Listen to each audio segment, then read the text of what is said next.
తన రాజకీయ భవిష్యత్తుపై సిబిఐ మాజీ జేడీ లక్ష్మీనారాయణ స్పష్టతనిచ్చారు. వచ్చే ఎన్నికల్లో విశాఖపట్నం ఎంపీగా పోటీ చేయనున్నట్లు ప్రకటించారు. తన ఆలోచన విధానాన్ని ఇప్పటికే స్పష్టం చేశానన్నారు. ఏదైనా పార్టీ తన ఆలోచన విధానం నచ్చి వస్తే వారితో చర్చలు నిర్వహించనున్నట్లు తెలిపారు. మన ఎన్నికల వ్యవస్థలో ఇండిపెండెంట్గా పోటీ చేసే అవకాశం ఉందన్నారు.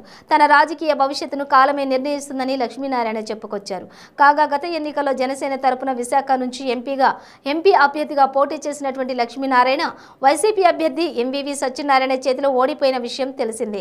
ఆ తర్వాత పవన్ పార్టీకి గుడ్ బై చెప్పి సామాజిక సేవ చేయడం, రైతులకు అండగా నిలవడమే లక్ష్యంగా ముందుకెళ్తానని ప్రకటించారు.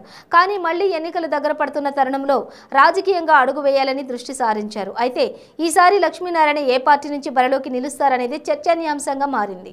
విశాఖపట్నం మీడియా మిత్రులందరికీ నమస్కారాలు.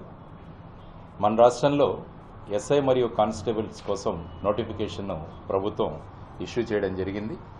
అది 28న నవంబర్ 28న నోటిఫికేషన్ ఇవ్వడం జరిగింది. ఆ తర్వాత ఈ నోటిఫికేషన్ పడిన తర్వాత చాలామంది యువతరం మమ్మల్ని రిక్వెస్ట్ చేయడం జరిగింది. అంటే ఈ పెద్ద పెద్ద కోచింగ్ ఇన్స్టిట్యూట్స్ వీటికి వెళ్ళడానికి మాకు ఆర్థిక స్తోమత లేదు, అందువల్ల ఫౌండేషన్ తరపున ఏమైనా చేయగలరా అని చెప్పేసి అడిగినప్పుడు మేము Indian academy of competitive examinations IACE సంస్థ శ్రీ వినయ్ కుమార్ రెడ్డి గారితో మాట్లాడడం జరిగింది. ఆయన వెంటనే అంగీకరించి మనం ఒక టెస్ట్ ఒకటి పెడదాం సార్, ఆ టెస్ట్ పెట్టిన తర్వాత అందులో క్వాలిఫై అయిన వాళ్ళలో 1000 మందికి మనం ఉచితంగా కోచింగ్ ఇద్దామని చెప్పేసి ఆయన నిర్ణయించడం జరిగింది. ఆ సందర్భంగా కూడా ఇంతకుముందు జరిగిన ప్రెస్ మీట్లో కూడా ఆ విషయాలు మీరు బాగా కవర్ చేశారు.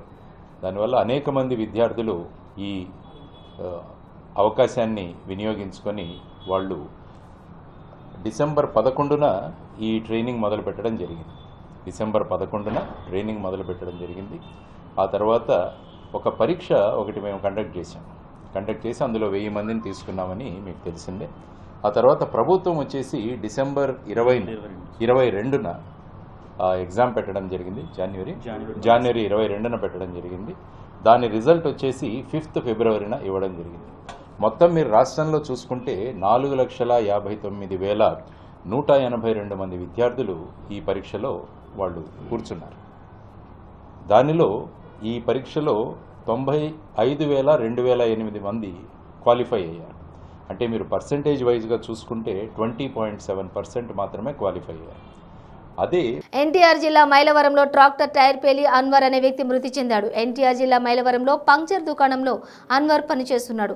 అన్వర్ది కైకలూరు గ్రామం. ట్రాక్టర్ టైర్లో గాలి నింపాలని ఓ కస్టమర్ కోరాడు. అయితే ట్రాక్టర్ టైర్లో గాలి నింపే సమయంలో ప్రమాదవశాత్తు టైర్ పేలింది.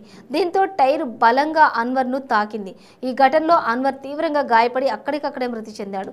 ఈ విషయమై స్థానికులు పోలీసులకు సమాచారం అందించారు. ఈ సమాచారం ఆధారంగా సంఘటనా స్థలాన్ని పరిశీలించారు. కేసు నమోదు చేసుకుని దర్యాప్తు చేస్తున్నారు.